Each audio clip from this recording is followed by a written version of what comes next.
Toma ya. Esto aquí más o menos. Poniendo eso ahí no es que quiera fardar, simplemente busco recordaros que yo tengo una versión del Look Back en formato físico y vosotros y vosotras no. Bueno, os voy a contar la cronología de esta historia. Domingo, 19 de octubre de 2025. Termino por primera vez la primera temporada del anime de Chainsaw Man. He de admitir, para mi vergüenza, que no la llegué a terminar en su día cuando salió en 2022, porque me estaba ofreciendo una perspectiva ligeramente diferente a la que me ofrece la historia en el manga, y no estaba en el momento de mi vida en el que me apeteciese eso. Así que simplemente la dejé al tercer o cuarto capítulo. Pero tenía muchísimo hype por la película, entonces quería refrescar esa primera parte de la historia que llevaba al arco de Reze. Así que me terminé la primera temporada y quedé extasiado.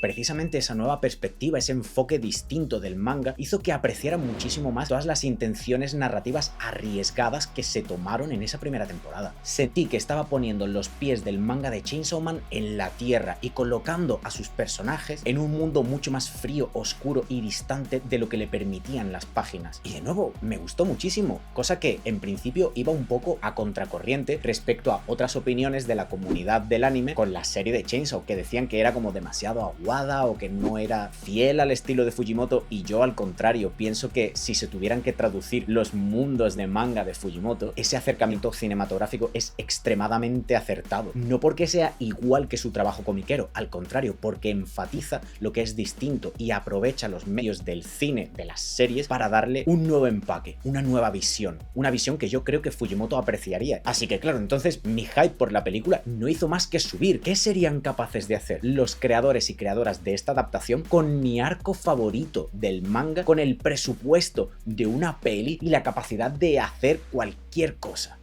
Y entonces vi la película y me quedé un poco frío. ¿Era una adaptación excelente? Por supuesto. Hacía uso de una animación, de una música, de un lenguaje visual exquisitos para expresar esta historia con una fluidez digna de ver, por supuesto, y me quedé muy contento. Pero al mismo tiempo salí casi igual que entré a la sala. No me emocionó. Y a mí me gusta apreciar los elementos técnicos del arte, pero si no me hacen sentir nada... Y esto me estaba atormentando. ¿Por qué no he disfrutado esta película? ¿Por qué no he disfrutado esta adaptación? Empezaba a intentar buscar las razones. ¿Era culpa mía? ¿Era culpa de la película? Reconocí algunos de sus fallos, algunas de las cosas que no me funcionaron como adaptación, pero ¿acaso podía achacarle a esos pequeños elementos tan minúsculos el peso de haber configurado una experiencia que no me hubiese emocionado tanto como yo quería? Claro, yo cuando entraba en internet todo estaba lleno de elogios, y por un lado pensaba, sí, la película merece los elogios, pero entonces ¿por qué yo no tengo en mi interior la necesidad de elogiarla? No hacía más que pensar en el grupo de chavales que tenían varias filas enfrente de mí en la sala de cine, que estaban flipando en plan, guau, tío, algunos que se habían leído el manga en plan, guau, tío, esto lo han hecho así y tal, algunos que no se lo habían leído, tío, he flipado, y los otros, guau, pues cuando llegue lo otro vas a flipar, tío, no sé qué, no sé cuánto, y salieron súper contentos comentando las cosas que les habían encantado y demás. Todo internet estaba en éxtasis y yo era el puto tonto que estaba como, qué buena película, y qué poco me ha hecho sentir. Así que llegué a una única conclusión lógica: volver a verla. Esta vez tuve la suerte de ir acompañado, y entonces ahí me hizo un poco más de clic. No solamente me dejé llevar más por el flujo de la historia, una historia con la que estaba muy familiarizado, pero que aún así desveló nuevos secretos en los que yo no había reparado antes. También pude apreciar muchos de esos detalles sutiles que en la primera vez se me escaparon. O bueno, algunos no es que se me escaparan, pero por alguna razón no conecté con ellos. Una vez sabiendo lo que había, al volver a verla, disfruté pues de eso, de lo que había, que es la hostia. Lo siento si el título o la miniatura os ha dado una idea distinta de lo que este vídeo va a ser. Me ha encantado la película de Chainsaw Man, y cuanto más ha pasado el tiempo, más he aprendido a valorarla. Pero quiero que este vídeo sea una especie de retrospectiva, no solo de Chainsaw Man como obra, sino Chainsaw Man como artefacto cultural, como lo llama mi compañero. Supongo que quiero que sirva como una especie de reflexión, no solamente de las expectativas que algunas veces le ponemos a ciertas obras que significan tanto para nosotros que ese mismo amor nos ciega ante lo que tenemos delante.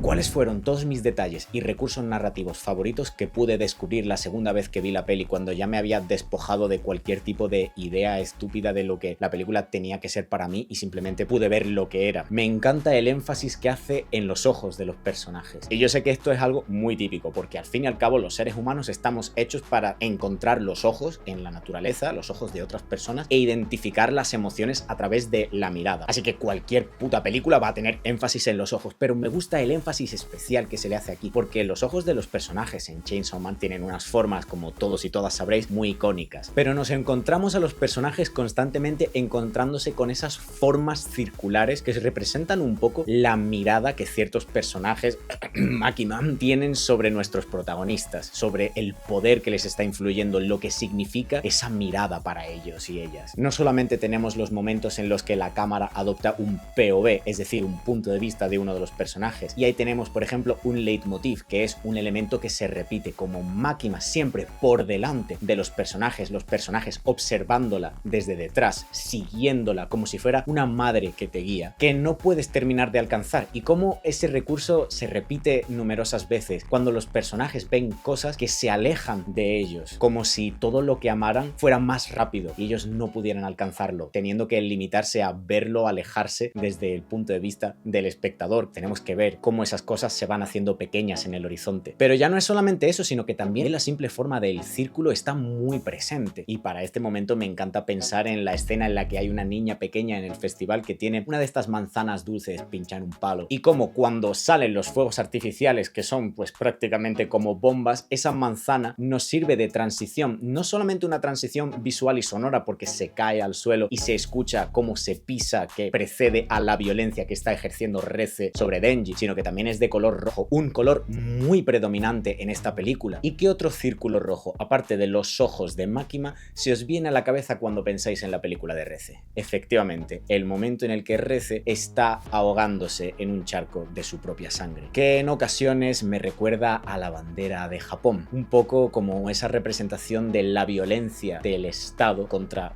los propios habitantes de ese estado, contra los niños de los que se aprovecha, porque Reze y Denji no dejan de ser personas jóvenes, personas que aún tienen mucho por vivir, a las que se les está obligando a hacer cosas terribles. Si tuviera que reducir esta película a una paleta de colores, sería el rojo o los tonos anaranjados contrastados con el azul. Por lo general, el rojo se asocia al amor y a la violencia, que son conceptos que en principio parecen bastante contradictorios, pero que tienen una ligera unión, más obvia que nunca en esta película. No porque sean lo mismo, sino porque son sensaciones increíblemente intensas y a veces sustituimos una por otra. Se nos fuerza a odiar cuando podríamos amar, y se nos hace casi imposible distinguir el amor del odio en ocasiones, porque tenemos esta escena bañada en un rojo intenso en el que Aki está matando a un demonio, y sin embargo se me hace increíblemente tierna de una forma un poco macabra, porque son dos personajes, Aki y Ángel, que se parecen mucho pero que en principio están totalmente opuestos y ninguno quiere mostrar su vulnerabilidad. Quizá por eso lo único que no es rojo de esa escena sea la sangre. Por lo general, el rojo y el naranja en esta película son lo explosivo, las bombas, la sangre, que de nuevo es un leitmotiv muy importante en todo Chainsaw Man. Entonces, claro que las personas encargadas de la animación van a aprovechar ese color rojo para representar símbolos visuales. Pero que es también rojo de una forma que contrasta mucho con el resto del plano: la flor que Reze sostiene en sus manos al final. Un rojo que representa amor, pero quizás sea un rojo maldito, porque aunque Reze va buscando ese amor, quizá ya sea demasiado tarde para ella,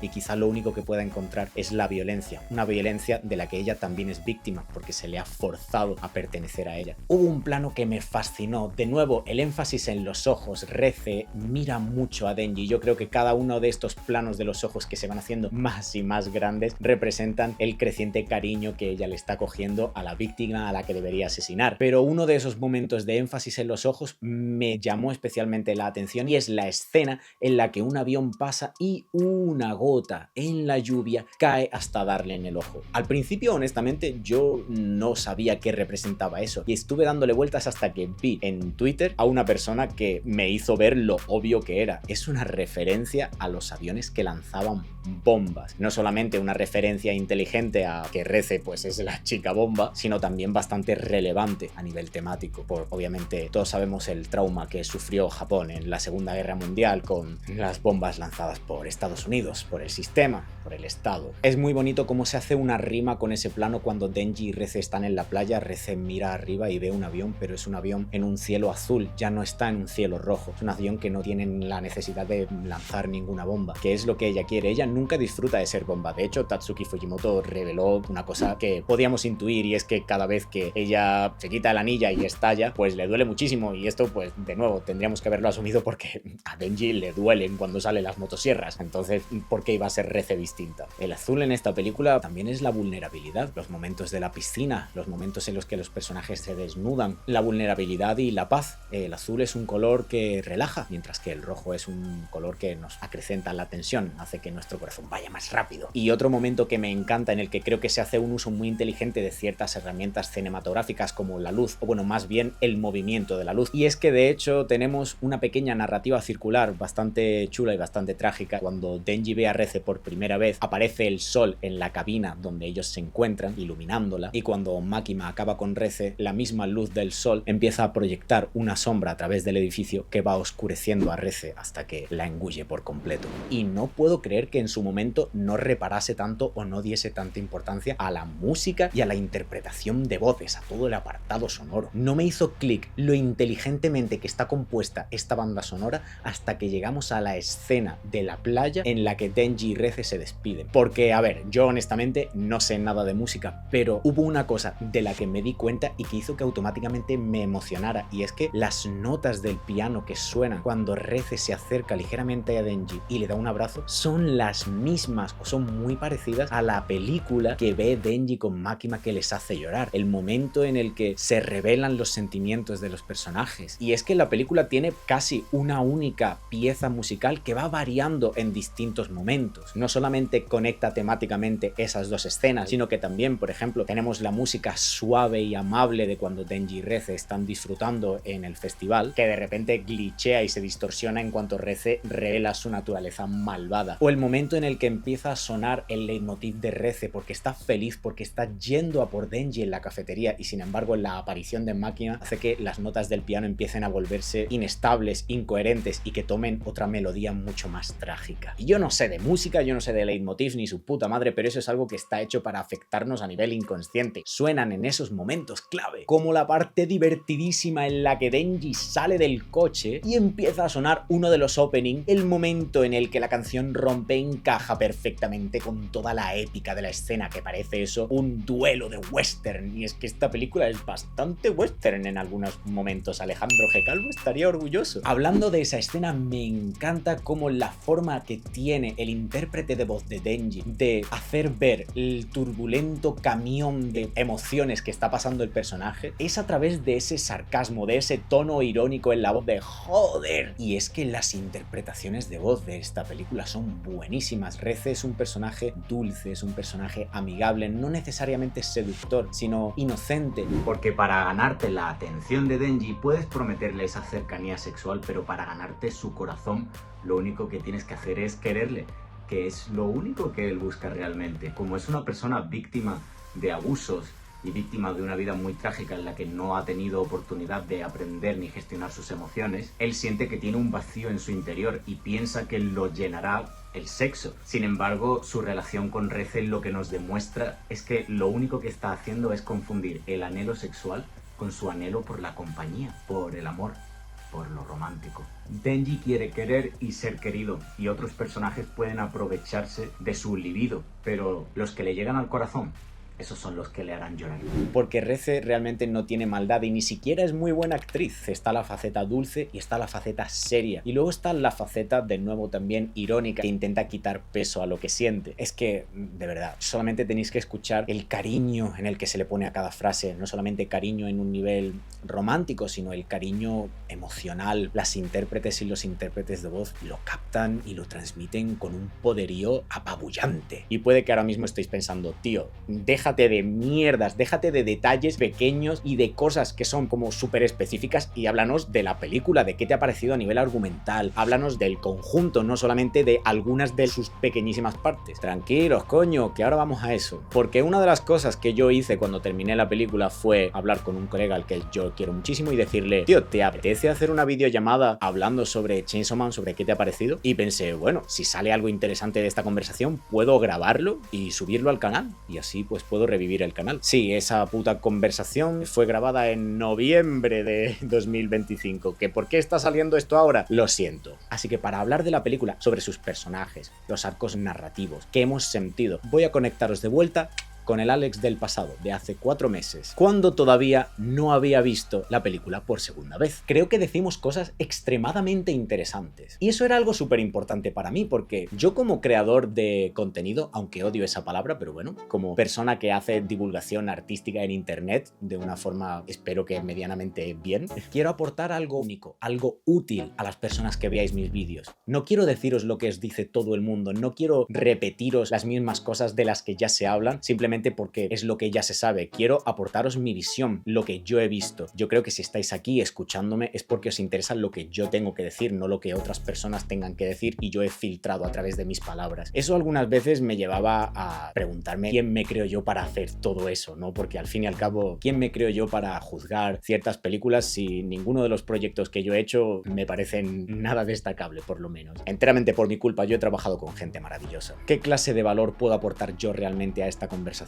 Pero me puse a editar la conversación que había grabado con mi colega y creo que decimos cosas que no todo el mundo está comentando. ¿Es realmente interesante lo que yo tengo que decir sobre esta película? Voy a dejar que vosotros y vosotras seáis quienes decidáis. Así que sin más dilación, adelante. Y mira si soy hijo de puta que cuando estaba grabando el vídeo se me olvidó deciros que os suscribáis a su puto canal, que tiene una serie de vídeos analizando películas de animación que son brutales. Y su último vídeo especialmente sobre la peli de 100 metros, que es un puto peliculón. Ese vídeo es la hostia y tenéis que verlo ya. Si os preguntáis por qué estoy así, es que me he lesionado la espalda y estoy hecho mierda. Quiero que tengáis en cuenta que para mí esta parte del vídeo es tanto una parte de análisis como una parte colegueo. Vamos a soltar algunas pullitas, pero porque estábamos en confianza. No buscábamos herir sensibilidades, simplemente soltar tonterías a nuestro rollo. Pues, ¿qué pasa, chavales? Hoy estamos aquí con Lolo Frieza, supongo que te llamo. Me sirve. O sea, hasta yo tengo dudas de cómo se pronuncia eso realmente. O sea, no es un nombre pensado para pronunciarse. Pues estamos aquí como el banner este de los cojones mostrará, pues para hablar un poquito de la peli de Chainsaw que ha salido recientemente y que ha ganado pues no sé cuántos morbillones de dólares en taquilla, porque ¿por qué no? ¿No? O sea, Hasta que llegó el sing-along de las K-pop Demon Hunters, importante paréntesis, ¿no? Pero ha claro, sido lo que ha dado que hablar. parece, si no me equivoco, que la peli de Chainsaw se ha convertido ya en la 7ª película de animación japonesa, me atrevería a decir, más taquillera, solamente por detrás de grandes películas como Pokémon 2000 ¡Let's go! y obviamente pues la de Kimetsu no Yaiba, que es como, ahora mismo no estoy seguro, tendría que comprobarlo, pero es la película más taquillera del año, ¿no? Su puta madre. La peli más taquillera del año, hay que recordar que es neta. Es Sí, verdad. es neta, es Que neta para quien 2. no lo sepa, es una peli de animación china. Es una fantasmada megatónica, mola un huevo. Y la segunda es el remake de Lilo y Stitch. Esta no ha llegado a ese nivel, pero sí es cierto que ha tenido un pedazo de estreno. Y bueno, que estamos aquí hablando de la taquilla como si nos importara una putísima mierda. Tiene su gracia, pero al final es como... Esto, recordemos que viene de una primera temporada a la que le fue súper mal en ventas y demás. Es una obra de bastante nicho porque es arriesgada, es extraña. El hecho de que haya alcanzado un éxito tan grande, aunque Chainsaw Man sea un manga popular, eso no se tiene por qué traducir a taquilla, ¿no? A la gente le ha gustado el pibe motosierra. Sobre la reacción de la gente con respecto a esta película, que yo creo, ya entrando un poco sobre la clase de película que es Chainsaw Man, yo soy aquí un absoluto neófito. O sea, yo me he leído Goodbye Eri, me he leído Look Back, me he visto la película de Look Back y me he visto la primera temporada de Chainsaw y me he visto esta película. A ver, Es poco. también es cierto que con Chainsaw tengo bagaje extra, porque por extraño que suene, soy fan de Dragon Ball. Cada vez que sale un anime de moda con un personaje ligeramente fuerte, nos vienen a los del fandom de Dragon Ball diciendo, pero le gana a Goku. Nadie gana a Goku. Claro, por el debate de 200 años, cuando salió Chainsaw Man, me conozco cómo funcionan los poderes de Makima. He intentado utilizar todas las putas excusas de mierda para intentar decirte que Makima gana a Goku, pero nadie gana a Goku. No le gana. No, pero en En serio, fin. ya un poco hablando de la clase de película que es. Es que recuerdo, esto es una cosa que francamente me ha encantado. Estaba en Twitter y vi este hilo que era hablando sobre la escena de la piscina. Escena de la que todo el mundo habla de Chainsaw Man. Y se estaba hablando de esto que hacía la película, de que como te juntaba los planos de ellos en la piscina con los de la araña y la mariposa en la telaraña. Y una Vamos a entrar ahí ya directamente, o sea, eso es entrar en mandanga. Esto va a haber mucho spoiler. Spoiler. No, hombre, no, por supuesto. O sea, Spoiler alert. Esto es necesario comentarlo, pero es para otra cosa. Era un hilo de discusión que iba de gente argumentando, hombre, pero Loki, la mariposa que aparece, es una mariposa monarca, que para quien no entienda de insectos, es una especie venenosa. Es como un poco jugar con ese rollo. A lo mejor el plano va a eso, de que la araña cree que está cazando a la mariposa, pero el cazarla va a terminar condenando a la araña, que es un poco lo que le pasa a Rece. Y no va tanto a hablar de esa escena y de ese momento y de ese tal. No estoy haciendo ese punto por ahora. Va más del tema de ¿cuándo tú has visto a la comunidad de anime teniendo esta clase de conversación? ¿Cuándo tú has visto que sale una película de Naruto, One Piece, de Kimetsu no Yaiba o de lo que sea, de cualquiera de estos animes súper populares, y la conversación es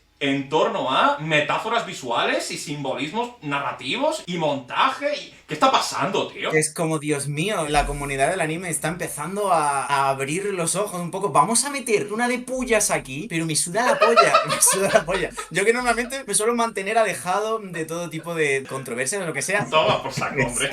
Hoy estoy sin filtro y a quien no le guste, pues que se vaya de aquí. No, hombre, no. O sí, me da igual.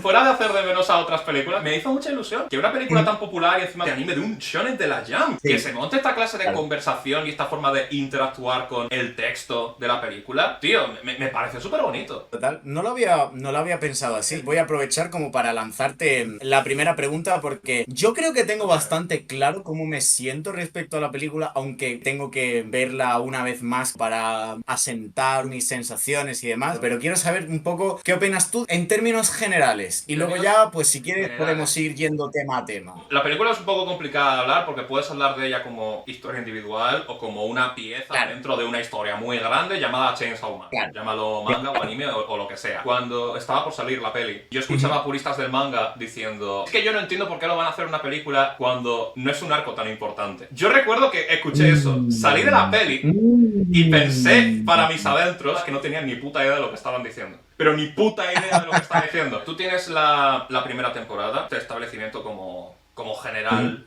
Crea todo este paradigma, todo este status quo, y tú lo vas descubriendo junto con Denji porque lo tiran ahí de golpe. Y la película es la que se detiene a decir... Ok, vale, muy bonito todo, pero vamos, la trama esta del demonio de las armas de fuego, la vamos a parar. Lo que nos interesa es, ¿cómo está Denji? Todo el mundo dice, ¿quién es Denji? O yo qué sé, pero nadie pregunta, Denji, ¿cómo estás? Exacto.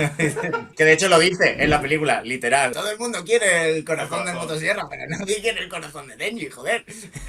Claro, yo la considero una pieza muy importante, porque es básicamente un estudio de personaje del estado en el que se encuentra Denji en ese momento. Es un coming of age muy bruto. Lo han tirado a la vida humana y es como tiene que craftearse una identidad mientras está matando gente. Y mira, el personaje de Denji ya me parecía uno de los mejores. Muy interesante, muy prometedor, muy incomprendido. Incomprendido y entiendo el motivo. Es una película que también me recuerda un montón a Dragon Ball Super Broly. Voy a poner esta comparación rápido, ¿vale? Esencialmente por cómo es... Dale. Básicamente por cómo es su estructura, en el sentido de que está muy delimitado cuál es la parte estrictamente narrativa, de personajes, y luego la parte de tollinas en todas direcciones. Sí, totalmente. Exacto, está muy segregado la parte A con respecto a la parte B. Quizá, por muy bien animada que esté y por muy guapo que esté, ver aquí al amigo subió a un tiburón, que va durísimo. Haciendo una doble referencia de la que ahora hablaremos también. Estoy dejándolo todo para el final. Va a ser lo mejor, porque tú me has pedido una síntesis y yo no sé hacer síntesis.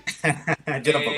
Pienso que a lo mejor me habría gustado más la película si hubiera sido menos llegado a ese punto del rendirse al espectáculo, a la acción, a las tollinas épicas. Fue una cosa que me funcionó en Dragon Ball, en la película de Broly, porque supongo que es porque a Dragon Ball y a Chainsaw Man, pese a que son series que me gustan muchísimo ambas, simplemente les pido cosas distintas. Cuando en Dragon Ball tienes algo Geta y al Broly dándose de tantas toñas que literalmente el universo se rompe, pues yo estoy pasando el rato de mi vida. En Chainsaw Man está muy guapo, claro que mola un huevo, pero es como has tenido que gastar mucho presupuesto y mucho tiempo de metraje en esto, y esto está muy bien, pero si hubieras recortado un poquito por las puntas y me hubieras dado lo que tú comentabas de que el anime de Chainsaw Man hacía, y que es muy Fujimoto en estos momentos de... Lo pensé un montón, es un poco rollo del cine de Yasukiro Ozu, ¿no? Silencio, plano sostenido, cotidianeidad y toda la pesca. Podría haber estado muy bien tener eso, pero es lo que me gusta decir una raspada en un Ferrari. La peli es un camión.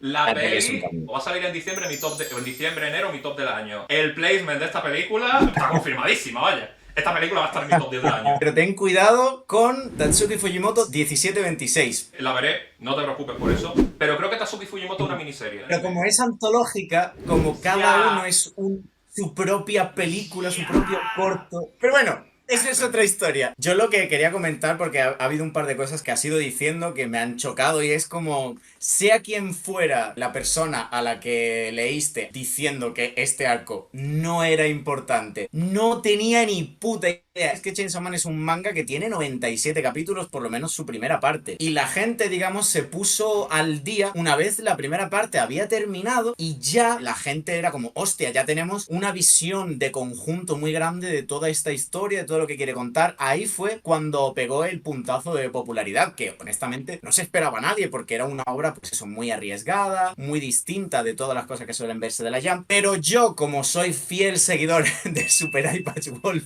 yo lamo sus botas, esencialmente. El tío dijo en un vídeo en 2020, me estoy leyendo este manga y está muy guapo. Y yo dije, voy a darle una chance porque la forma en la que me lo ha vendido estoy dentrísimo. Y cuando yo me lo leí, el último arco que estaba completo era el de Reze. Y entonces digamos que yo cuando me puse al día, pues es en el siguiente arco, que es el arco de los asesinos internacionales, va a ser otro pelotazo. No es lo mismo la experiencia, digamos, de comerte toda esta historia del tirón. Yo, como tuve la experiencia semanal, tenía tiempo para poder procesar cada capítulo, cada semana, y que se quedara conmigo y crecer un poco con esta historia. El momento en el que me dio la posibilidad de hacerlo es justo recién terminado el arco de Reze. Ahí fue cuando yo me pongo al día y tengo que sopesar todas las cosas que he visto. Sigue siendo a día de hoy, incluso estando al día con la segunda parte, mi arco favorito, siendo Chainsaw una obra que me gusta casi de principio a fin. Esa primera temporada, los primeros 4 tomos, si no me equivoco, del manga, es cuando todavía está intentando hacerte creer que es un shonen cualquiera. Es luego, digamos, lo que correspondería al final de la primera temporada, cuando yo leyendo esto digo,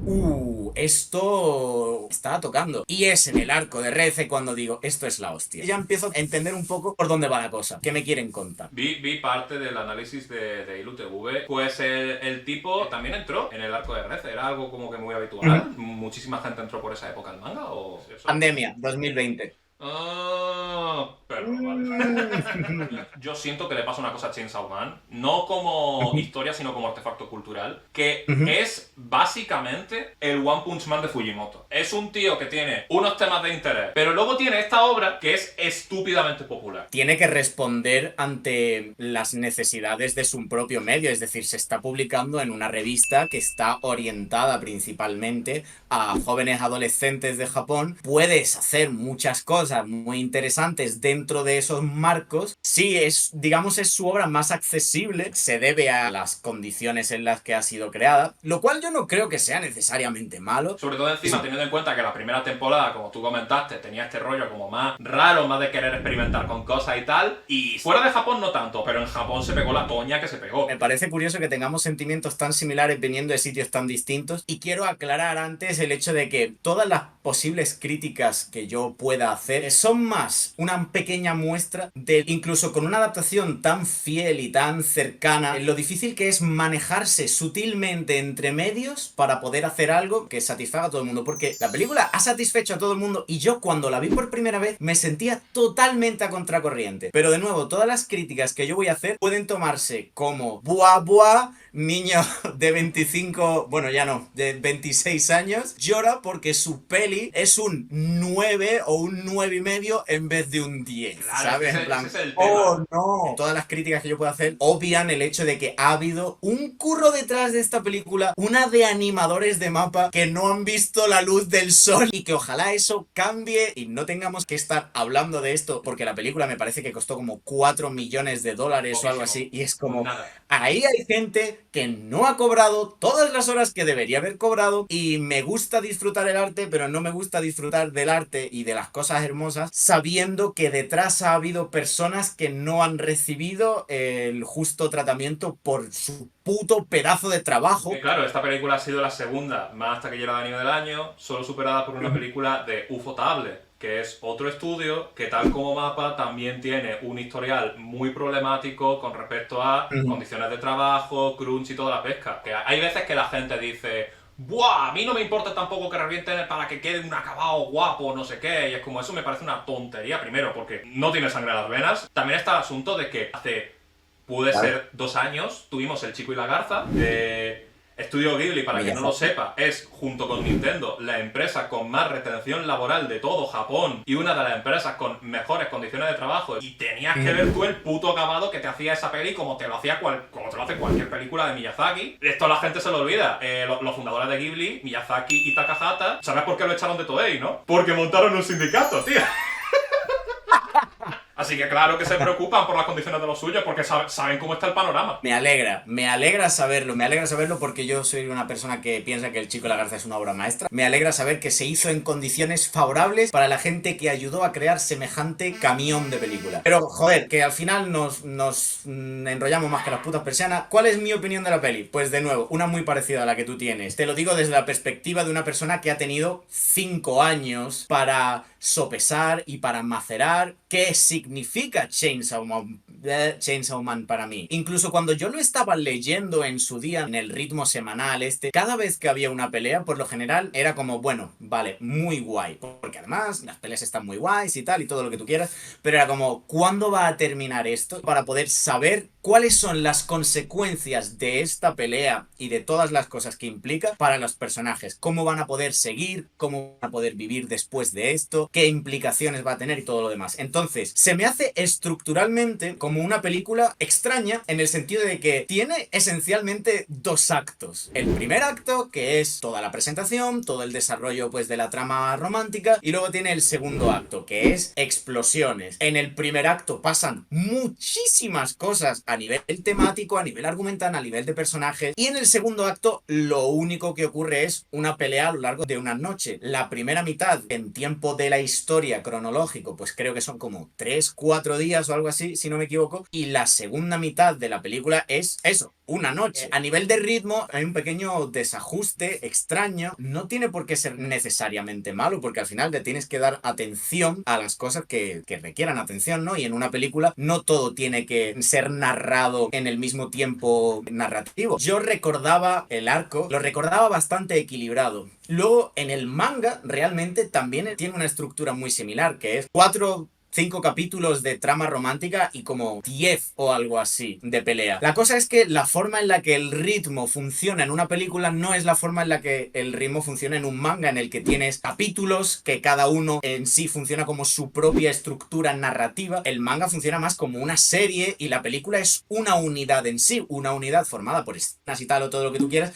pero es su propia unidad. Todo esto es para decir que yo cuando vi la película me quedé muy contento en un sentido de wow, qué tratamiento más chulo le han dado a esta historia que a mí me encanta, qué peliculón que todo el mundo está disfrutando, pero al mismo tiempo pensé, no he sentido lo que yo sé que podría haber sentido y no he sentido lo que sentí leyendo el manga. Y no quiero que esto se entienda como eres un purista del manga. Yo sé, digamos, que el potencial de esta historia en el manga está exprimido casi al 100% y todo lo que yo pude sentir leyendo el manga, lo sentí. Sin embargo, yo sé que esta película la podría haber sentido mucho más haciendo un poco caso a las cosas que tú mencionabas, cortándole un poquito de la parte de la acción y dándole esa atención extra en vez de a la acción a la parte emocional, porque es lo que hace que todo funcione. Para darte un ejemplo un poco, la parte de la acción tiene un montón de escenas añadidas que no están en el manga, ¿no? Y algunas son bellísimas. No sé si te acordarás del plano en el que de repente, pues con la explosión todo se vuelve naranja, con un retintín metálico. Hay imágenes que son totalmente exclusivas de la película y que son añadidos, que le dan mucho más peso, pero la extensa mayoría de esos añadidos van de nuevo a la parte de la acción, la parte pues de cómo se van conociendo y tal y que cual. Es casi un calco del manga viñeta a viñeta. Creo que le vamos a dedicar esta parte pues al aspecto más formal, que es con el que yo tengo mis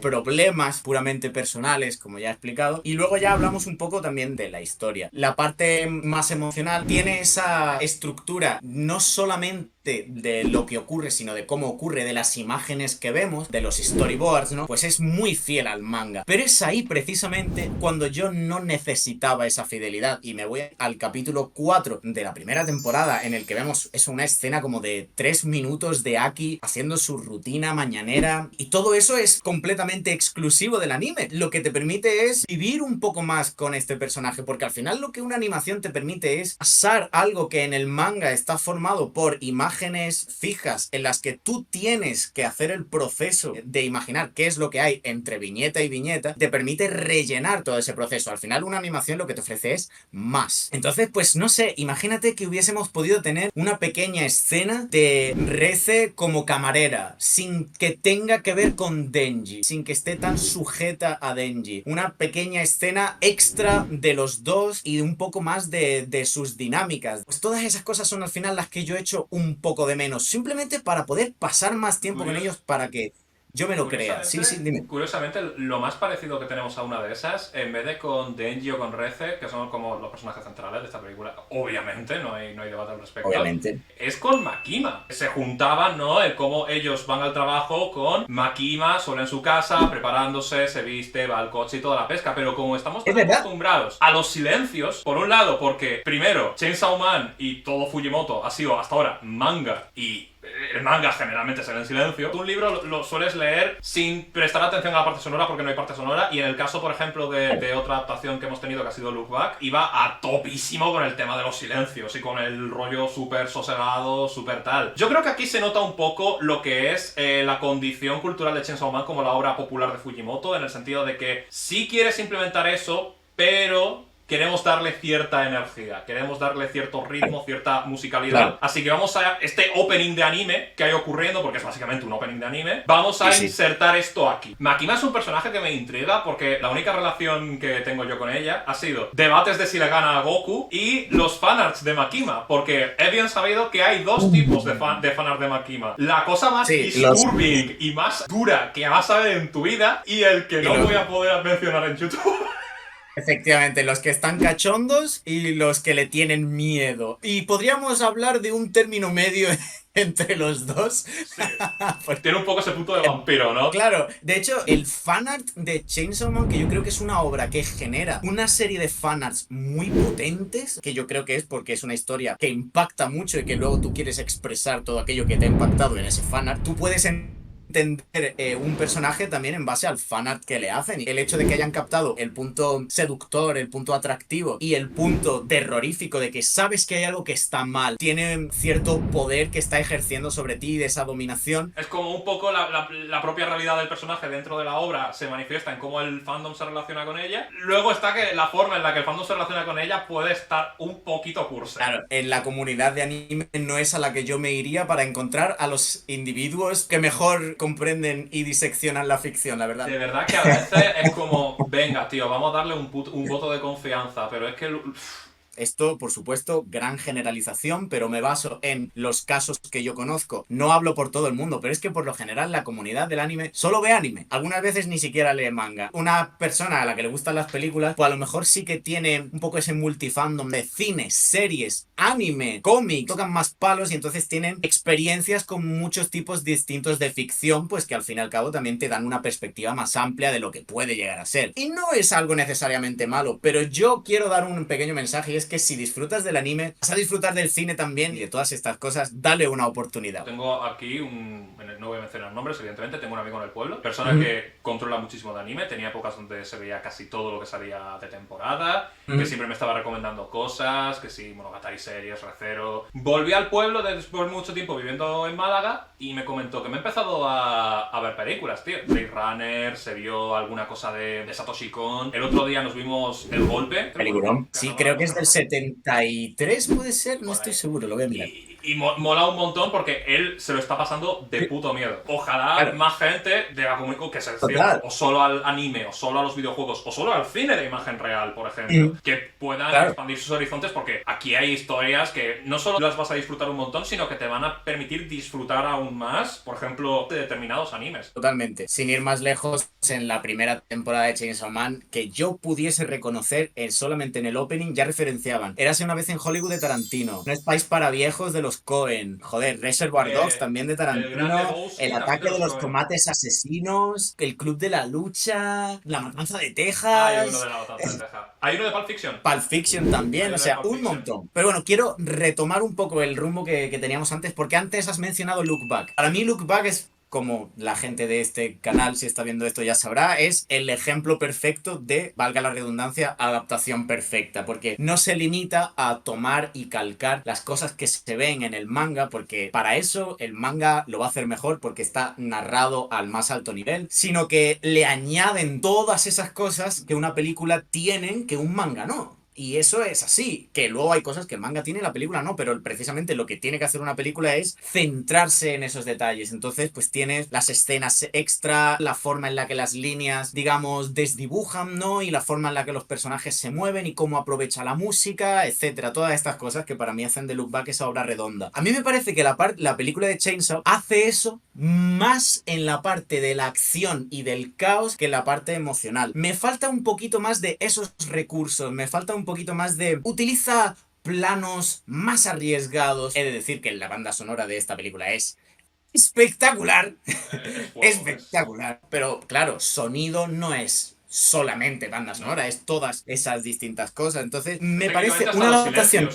Exacto. Precisamente cuando hay muchos sonidos y de repente pasas a un silencio, tiene un poder bestial. Entonces, no digo que no tenga de esos recursos. La película me parece que está hecha a un nivel de calidad narrativa intachable. Pero me parece que ese nivel de calidad está muy basado en todas las herramientas del manga. Por dar un ejemplo, la escena en la que aparece Reze, cuando está Denji en la cabina telefónica y Reze entra. Es que en el manga está narrada cojonudamente porque con la disposición de las viñetas, cada una puede variar el tamaño según le plazca. En la pantalla de cine tú vas a tener que adaptarte constantemente o casi constantemente al mismo formato. En la escena en la que se introduce a Reze, funcionan mejor en el manga porque te ocultan mucho más su cara, sus facciones. Es un personaje mucho más misterioso hasta que de repente, ¡pum!, pasas la página y ¡pum!, te estampan con un primer plano en página entera de la cara de Reze que no habías visto a lo largo de 5 páginas en las que has estado leyendo pensando ¿quién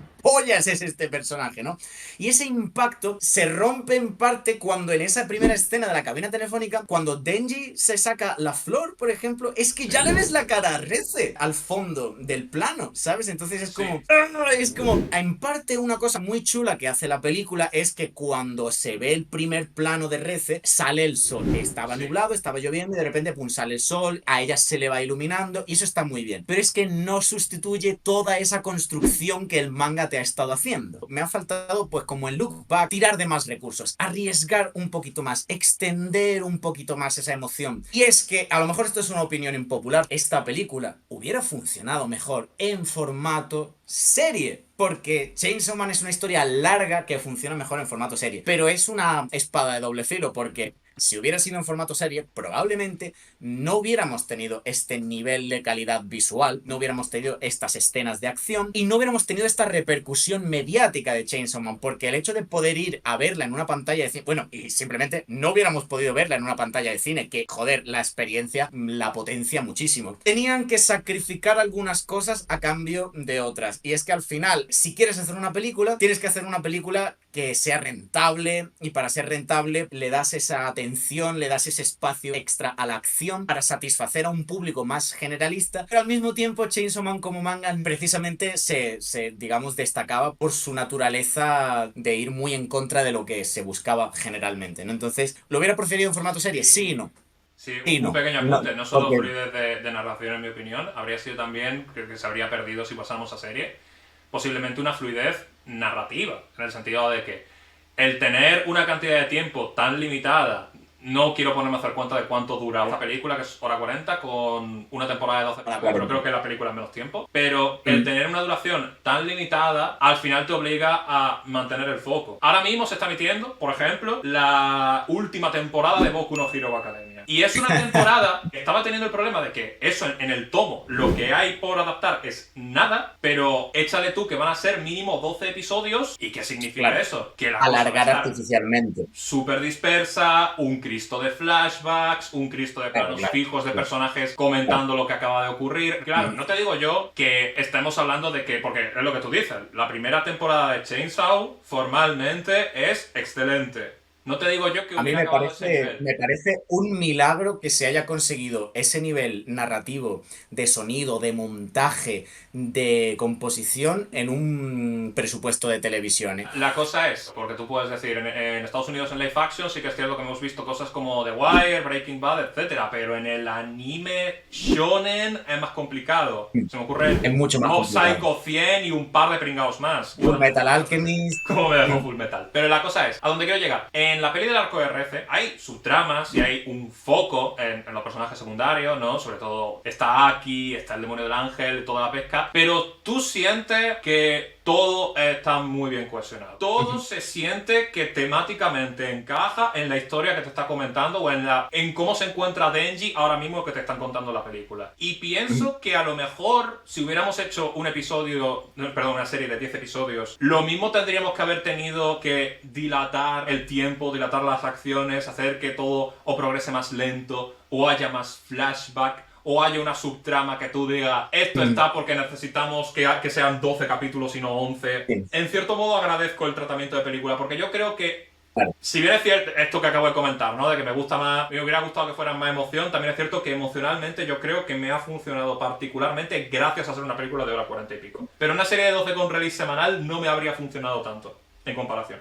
Claro, y a ver, yo también digo esto pensando que si hubiera sido una serie, no se hubiera adaptado solo este arco, se hubiera adaptado este y el siguiente en lo que hubiera sido probablemente una temporada de 12 episodios o algo así. Refrescame la memoria, Alex. El arco de RC en el manga es una mierda y media. Es súper corto, ¿no?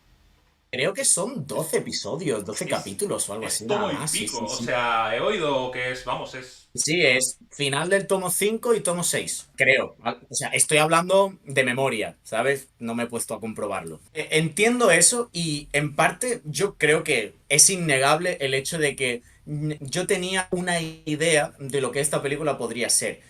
Y esta película no me ha dado eso. Y en parte yo tengo que reconocer que eso es culpa mía. Creo que la película podría haber sido mejor, sí. Pero me estoy también centrando mucho en aquello que yo esperaba y que no se me ha ofrecido también. Entonces yo tengo que hacer las paces con el hecho de que hay cosas que le estoy, digamos, criticando a la película que vienen más de mí que de la propia película en sí, ¿no? Y que yo creo que cuando la vuelva a ver en otro contexto, ya sabiendo lo que hay, posiblemente la disfrute más y me pesen menos otras cosas. Me ha resultado curioso lo que has dicho de que a pesar de que es un capítulo de un capítulo, digamos, de una historia más grande, que eso yo creo que es una cosa que en cierto modo también le pesa un poco, porque si tú no sabes de dónde viene Denji y a dónde va, que hay parte de todo lo que se plantea emocionalmente que en esta película no ve su recompensa narrativa, la va a ver en el futuro, en futuras temporadas, cuando adapten todo este arco en el que Denji está, ¿no? Pero a pesar de eso, dada la naturaleza de Fujimoto que tú has comentado antes, que es una naturaleza, no viene tanto de... O sea, Fujimoto le encanta el manga y tiene muchísima referencia a manga, pero yo creo que viene más del mundo del cine, ¿no? Y como tú has dicho, joder, pues puedes, sabiendo de cine, puedes ver referencias que él hace, ya no solamente, por ejemplo, en el opening, que eso es una cosa que Fujimoto no hace, ¿no? Pero el puto momento en el que hay un tornado, una motosierra y un tiburón en la misma imagen, uno no puede evitar pensar en Sharknado. Y no solo en Sharknado, está en la Sharknado original un frame de un tío abalanzándose Con una hacia el motosierra. tiburón con la motosierra. O sea, Efectivamente, esos tres elementos. Y eso está hecho a propósito. ¿Tengo pruebas, digamos, académicas? No. ¿Apostaría mi vida en ello? Sí. Amigo, teniendo en cuenta que venimos de que la primera temporada homenajeaba a tomates asesinos y que está muy... Cuando tú pones un tornado y un tiburón está muy claro a qué quieres apelar, tío. A mí que no me vengas con tontas, por favor. Exacto, es que es lo que hay. Entonces... Que por cierto también se podría también hablar de que justo me acabo de acordar, el propio final de RC, ¿no? Esa tragedia es un poco lo de Vértigo, ¿no? De Alfred Hitchcock. Tiene su puntillo. No lo había pensado, ¿eh? No lo había Me acabo de pensado. acordar, no sé por qué. Pero bueno, que por cierto, la referencia de el Sharknado, el Tornado, el tiburón y todo eso, no solamente es una referencia muy obvia a Sharknado, en el manga también, el momento en el que la película de repente, ¡pum!, hace la explosión de color imitando las portadas, que por cierto es una decisión que mola mucho para ese momento, pero no querría toda la serie así. Todo el rato eso sería hipertrofiar más aún esa expresividad de Chainsaw Man que rompería con el tono. O sea, ya de por sí, como hemos dicho, la acción está hipertrofiada. No necesitaba más hipertrofia, ¿sabes? Porque entonces ya se convierte en un festival del exceso que no tiene por qué ser malo, pero no es acorde al tono de la historia por mucho que la gente diga. Y si tú crees que la historia de Chainsaw es locura y caos for the sake of chaos, vuélvete a leerla. Pero bueno, que toda esa escena del tiburón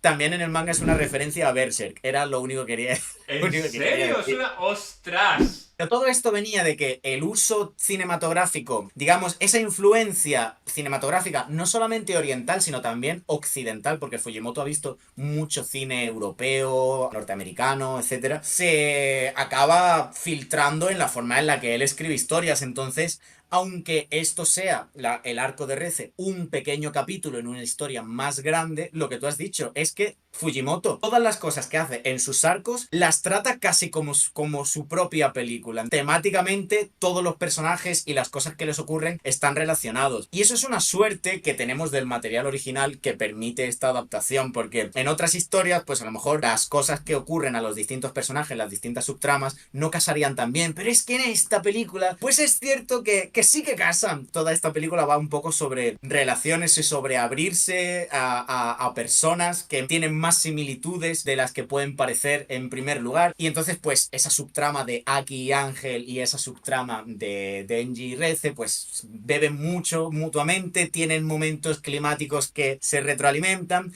Lo único también que me hubiera faltado un poco es haberle dado un pequeño extra de atención a la parte de Denji y Makima en el cine, porque es uno de los mejores capítulos de Chainsaw Man. Es mi escena favorita de la película probablemente. Es una obra maestra. Pero claro, ¿qué pasa si te digo que es casi plano por plano un calco del manga? Y entonces ahí es como, yo sé que aquí había más chicha para adaptar en imagen real. Estamos hablando de que estamos al fin, esa metanarrativa de Fujimoto del cine, ¿no? Que está en todas sus putas obras. Podrías haberla llevado a la pantalla y haber hecho ahí una cosa guapísima y lo veo un poco contenido, ¿sabes? Hombre, lo veo pero contenido. al mismo tiempo que sea tan sobrio y tan contenido, lo mismo es la gracia, ¿no? Sobre todo como al cierre de todo esto, porque ayuda a acentuar de... Mira tú la puta tontería, que estoy mirando un rectángulo de luces y me quiero morir, tío. Y estoy llorando y se me están saltando las lágrimas. Ese punto de eso, de sobriedad, de quietud a la hora de plantear la escena, podría haber sido algo mucho más tal, pero yo disfruté mucho como se ejecutó, claro, sin tener el bagaje del manga, por supuesto. Sobre todo, yo cuando digo algo loquísimo, no me refiero a algo espectacular de nuevo, sino pues esa, por ejemplo, sutileza, perdón por estar regresando a esto todo el rato, no, pero esa sutileza de Look Back en la que ves las líneas de los dibujos, ¿sabes? Ves la mano del artista, esas líneas no refinadas, esos dibujos que algunas veces son como casi bocetos. Me hubiera faltado un poquito de eso, de detalles sutiles que hubiesen aderezado mejor, porque la base está ahí y todo es bueno, los planos son cojonudos, los colores son cojonudos, el ritmo es cojonudo, pero un poquito más, ¿sabes? La guinda del pastel. Y por eso, de nuevo, vuelvo a que esto es hombre de 26 años llora porque su película es un puto 9 y no un 10, ¿sabes? Claro, pero bueno. Es que todas estas críticas las tienes que coger con pinzas, porque luego... Totalmente. Te vienen, yo qué sé, tío, los fans de Blue Lock, que la última temporada fue una presentación de PowerPoint y te matan y con razón, tío. Claro, y con toda la razón del mundo. Pero claro, Fujimoto es un tío que ha tenido tanta suerte en sus adaptaciones, con Look Back, con la nueva serie esta de cortos que ha salido de 17-26, que elevan tanto todo aquello que hace en el nuevo medio. que claro, pues hubiera querido ese mismo tratamiento para esas partes tan concretas que a mí me gustaron tanto. Pero de nuevo, esto es puramente personal. Esto es puramente personal. Y querría pasar entonces, yo creo que le hemos dado un repaso, sí, a los problemas, entre comillas, que tenemos más formales con la película. Me gustaría dar paso pues un poco al contenido, porque al final el contenido y el viaje de los personajes y todas las cosas que hacen, pues es la parte vital, es lo que esa forma, ¿no? Digamos, lo que esos recursos quieren expresar. Y es la razón por la que este arco destaca. Me gustaría, porque claro, ya te digo, yo tengo una visión más grande de lo que es Chainsaw Man, pero me gustaría ver tu visión, pues, un poco de esta película, de lo que significa, de sus personajes, de cómo los sientes tú, ¿sabes? Uf, ¿por dónde puedo empezar? Claro, es que Claro. es muy chulo, ¿sabes? O sea, habla muy bien de ella el hecho de que la película sean 45 minutos de emoción y 45 minutos de hostias y tenga ya tantas capas, porque en las hostias no pasa casi nada. Pasan cosas,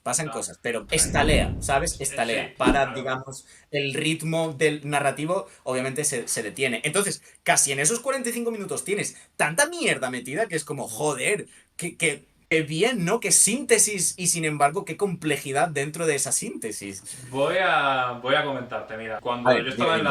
yo estaba en la carrera, estaba estudiando comunicación audiovisual cuando salió el anime de Chainsaw, cuando empezó la fiebre Sí. del manga, ¿no? Hubo un momento en el que explotó la popularidad de ese manga. Y yo estaba en Sí, la uni, 2021 puede ser, por ahí, 2022. tercer, cuarto año de carrera, por esa época, y tenía Sí. gente de clase que me recomendaba Chainsaw Man y toda la pesca. Y estoy comentando esto porque personalmente siento que la cosa que más me repelía en su día para acercarme a Chainsaw Man se ha acabado volviendo mi cosa favorita de Chainsaw Man, y es Denji. Ujú. Denji probablemente sea uno de mis protagonistas favoritos del shonen, muy tranquilamente. No sé si de la animación en global, Totalmente. hay hostias por el puesto. Es... Para mí no hay ni siquiera, yo creo que competencia. Y yo, que se me venga a mí ahora mismo de primeras, no la hay. Yo tengo, por Honestamente. ejemplo, a Mob, de Mob Psycho y a algún personaje más. Pero básicamente, Denji me recuerda un montón. Esto siempre lo digo, Mi serie de animación favorita del planeta es una serie que se llama She-Ra y las princesas del poder. Es una serie que se ambienta en el universo de Masters of the Universe, de He-Man y toda esa gente. Pero que como que lo maneja un pavo que se llama Andy Stevenson, que es una persona que está como que súper obsesionada con la mitología de la ficción heroica y cómo se fundamentaliza en la moral cristiana y en reventar eso porque es una puta mierda. Esa serie va mucho... Me recuerda un montón a Chainsaw Man, porque también tiene una primera temporada que es una farsa gigante de esto es una serie de fantasía normal. Y también tiene este punto en los protagonistas de ambas historias, en el cómo se relacionan con ellos mismos, cómo el mundo los ve a ellos, cómo la gente no ve en ellos a una persona con unos deseos, con una identidad, como una agencia, en parte porque ellos mismos todavía no tienen unos deseos, una identidad y una agencia, y en parte porque a la gente simplemente le interesa el monstruo superpoderoso que hay dentro de esos protagonistas. Claro, que cada uno se lo lleva un poco a su terreno. Esa serie se lo llevaba a la ficción de fantasía occidental, esto se lo lleva al mundo del shonen de pelea, y también me gusta un montón el cómo se lo llevan a la parte de Adora, la protagonista de esa serie. Es un personaje muy parecido a Denji, pero sí que es cierto que Adora no termina de ser una persona y funciona como una máquina, siempre piensa en la misión, siempre es súper disciplinada, siempre es muy paranoica con que todo salga perfecto. Denji, por otro lado, funciona como un animal. Esa es la diferencia clave. Tiene ese punto como de salvajismo, de yo estoy con quien me da de comer. Mucha gente habla de cómo el arco del personaje de este tío es la pirámide de las necesidades de Maslow, de cómo conforme va cubriendo slots, va escalando y va encontrando nuevas necesidades y va descubriendo nuevas facetas de sí mismo. Y esta es una película que toda esa progresión a través de la escena del cine, es cierto que el plano que todo el mundo recuerda es el de Makima llorando, pero el propio Denji descubriendo lo que es el cine y lo que es el arte y lo que es, en cierto modo, la empatía. De hecho, hace poco leí que le hicieron una entrevista a Fujimoto. Esto hay que cogerlo con pinzas, pero a mí me resulta muy real. La verdad es que opto por creérmelo. Digo la entrevista, ¿no? Que hoy en día algunas veces no sabe si se puede fiar de lo que ve o no por internet, pero yo de esto me fío. Le preguntaron, oye, ¿qué estaban viendo? ¿Qué escena en qué película vieron Makima y Denji para que les generara esa reacción emocional? Y Fujimoto dice... una escena trivial. Creo que es muy importante por ciertas cosas que todavía no puedo decir, pero es lo que tú dices, es aprender a entender el poder emocional del cine, de las historias, de la narrativa. Y una persona como Denji que se cuestionaba en la temporada pasada si tenía corazón porque no había llorado cuando se había muerto una persona cercana a él, era como, joder, como poco a poco, como tú dices, pues empieza a entender el poder de la empatía, a entender conceptos más allá de las necesidades simples, ¿no? De más allá de la supervivencia, que es comer, beber, pagar y dormir. Y bueno, Continúa, perdona que te he cortado. Claro, la famosa escena, ¿no? Todo el mundo piensa en el corazón de la motosierra, nadie piensa en el corazón de Denji, y esta es posiblemente la película en la que el corazón de Denji empieza a latir, como tú has comentado, ¿no? Porque, claro, hasta ahora el único vínculo que tenía Denji, o el único que Denji entendía como un vínculo deseable, como un vínculo de amor, era Makima. Claramente, eso no es un vínculo de amor, es un vínculo de control, es un vínculo de manipulación, de sumisión, como quieras llamarlo. Y aquí, no solo a través de su relación con Reze, es también la camaradería con Aki, con Beam, con el del tiburón, y esa postcréditos con Power. Es como aquí, y bueno, y con el director de esa película, con el personaje de esa película. Es la película en la que Denji está empezando a entender lo que es amar a alguien, lo que es querer a alguien, lo que es apreciar y sentirse apreciado y sentirse en un espacio seguro con una persona. Y esto, claro, va a empezar, va a seguir desarrollándose y esto va a acabar estallando en la que supongo que será una confrontación contra Makima de hija de la gran puta. Yo creo que no le estoy aquí descubriendo América a nadie cuando digo que Makima es una villana, pero es muy curioso cómo hasta que en el manga no ocurre la revelación final, obvia, ¿no? Que ya te lo ponen en plan ¡pum! La gente todavía algunas veces no sabía qué pensar respecto al personaje. Yo la verdad es que lo tenía muy claro, pero me resulta curioso que hubiese gente que no lo tenía tan claro. No creo que tenga que ser necesariamente porque no estaban atentos, sino porque al final, de nuevo, pues hay algo atractivo en ella. Te da la sensación de que con ella todo va a salir bien, de que tiene todas las cosas bajo control y de que al final tú puedes rendirte a sus deseos porque ella sabe mejor que tú lo que es bueno, ¿no? Mira, sí. Has mencionado a Berserk. Makima es básicamente Griffith. Tiene mucho. Aún a día de hoy, la gente dice Griffith no hizo nada malo. Griffith pasado. Porque... Ya, pero a esa gente habría que ponerlos en el paredón y fusilarles. Personalmente, no necesariamente en el sentido de que eso solo denota lo excepcional. Porque yo creo que es algo que buscan. O sea, que Miura o Fujimoto buscaron, al menos en la parte inicial, al crear a estos personajes. Por supuesto. Ese carisma, ese liderazgo, ese magnetismo es una cosa que cuando yo leí Berserk por primera vez y un poco también con Chainsaw, yo creo que has dado en el clavo en que esas dos sensaciones se encuentran, y es que cuando los personajes mencionan a Griffith o a Makima se les llena la boca, ¿sabes? Como Griffith, como hostia, esto que sale de mi boca tiene más peso del que yo puedo siquiera entender, ¿sabes? Son como cosas que están por encima de mí. Vamos a pasar con Denji. Voy a entrar de por qué Denji me parece un personaje incomprendido, y voy a entrar en el motivo de por qué tardé tanto en entrar a Chainsaw Man. No tengo que decirlo, pero todo el mundo lo puede decir, ¿no? Todo el mundo ha visto esa infame viñeta. El mundo tiene que entender la posición de toda la gente que no ha entrado a Chainsaw, que no es por ser racista, pero Chainsaw estaba escrita por un japonés. Sí. Y yo es que lo siento, pero no me fío. Que está muy involucrado en explorar temáticas de sexualidad, erotismo y amor en todas sus historias. Fujimoto tiene siempre un puntillo horny, que no tiene por qué ser malo, pero viniendo de un mangaka japonés de la Shonen Jump, te saltan las alarmas. Claro, hay que entender una cosa. Tú dices, esto parece la fantasía de un pajero, y te va a venir gente diciendo, no, pero es que Fujimoto quiere hacer una exploración del deseo, de la sexualidad, del cuerpo desnudo, una introspección. Realmente todo esto lleva a algo, y es como, esta moto ya me la has intentado vender. Claro. El problema es que quien intenta vendértelo o quien intenta explicártelo, mejor dicho, es gente que es fan de anime, y yo de esa gente me fío menos. Por eso he tardado tanto, pero ahora en serio, entrando a Denji, sí que pienso que está muy bien establecido, porque claro, también podrías decir, es que es un poco lo que pasa del típico personaje, el rollo Jiraiya, Muten Roshi, el de las uvas de Boku no Hero Academia. No, pero es que luego deja de serlo. Pero es algo que se maneja con... Mineta. Everyone hates Mineta in this house. Como que se maneja con una ligereza, como cuando el padre de familia Quagmire comete una... Y entonces aparece un tío diciendo, solo podría ser Quagmire, y empieza a sonar como una fanfarria de una intro de televisión. Y básicamente, risas enlatadas. Jaja, mi neta lo ha vuelto a intentar. Claro. Es ese tipo de humor que es como, me cansa. Claro, yo pensaba que la cosa iba a ir por ahí, Claro, pero claro. resulta que no. Primero, quieren llegar a algo con esa forma que tiene Denji de percibir a las mujeres como su estado como persona. ¿De verdad quieren convertirlo en un arco de personajes sobre cómo a través de descubrir su propia humanidad empieza a descubrir la humanidad de las mujeres que le rodean? Lo mismo, estaba siendo un putísimo desgraciado. Y yo creo que la otra punta súper importante de esto es Power, porque Power es el otro gran personaje que me gusta mucho. Cuando ¿Qué más te va a gustar? en una obra de ficción tú tienes en el cast principal a este personaje femenino y a este personaje masculino que interactúan un montón, que no son familia, que son extremadamente cercanos y no son pareja. Hay cero interés romántico al respecto. Es una cosa que se explora poquísimo en anime y te cuento, pero en ficción en general. Hay tantas cosas que podría decir que vas a ver y que has captado de puta madre, pero que no quiero decirte. Es un tema que se toca y que se desarrolla. Justo lo que tú estás Y diciendo. que sea tan gilipollas a veces, porque los dos tienen una neurona en común y se ha ido de vacaciones a Fuengirola. Literal. Al mismo tiempo es Que tan sí. bonito y tan sincero. Y el momento final con Power comiéndose las flores. ¿Tú notas un confort en Denji? Estando en compañía de esa persona, se siente a salvo. Siente que no tiene que demostrar nada. Con Makima como que siente que tiene que estar ganándose.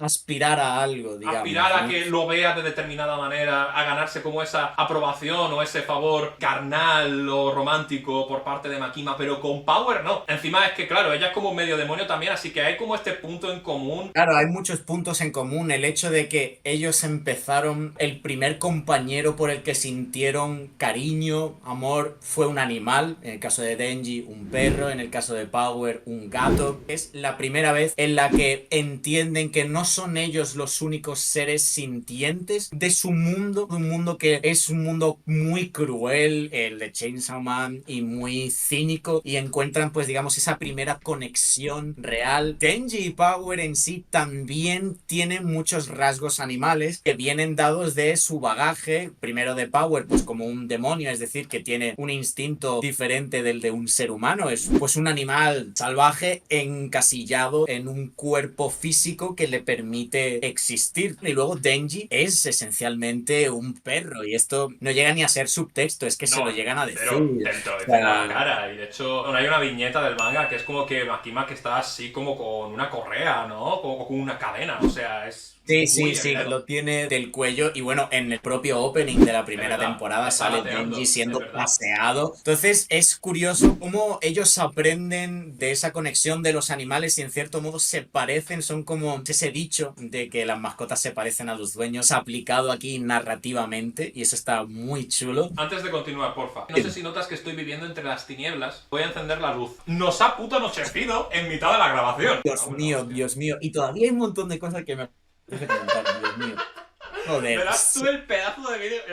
He perdido un poco el hilo de lo que estaban haciendo, pero da igual, es esa relación entre Power y Denji, cómo se entienden a sí mismos a través de sus animales, y también cómo ellos son capaces de conectar el uno con el otro, casi como un perro conectando con un gato. Power apenas sale en esta película, pero es un personaje que va a tener muchísima relevancia y que va a molar un huevo. Todo lo que tú has dicho está muy bien pillado. Hablamos un segundito de la postcréditos. Habrá gente, piénsalo de esta manera, habrá gente que por estadística no sepa que esta película tiene una postcrédito, esta película tiene una postcrédito. Efectivamente. ¿vale? Y a mí me parece, por un lado, una lástima, porque creo que es una escena muy importante de la película, de la historia, para concluir, porque es, digamos, la desilusión de ese momento que se compensa con la tontería de Power, que estamos hablando de todos estos temas súper complejos y humanos y honestos en Chainsaw Man, pero están explorados a través de personajes que, como tú has dicho, comparten una neurona que están empleando en no cagarse encima. Y eso me parece brutal. O sea, estamos hablando de un chaval que para expresarse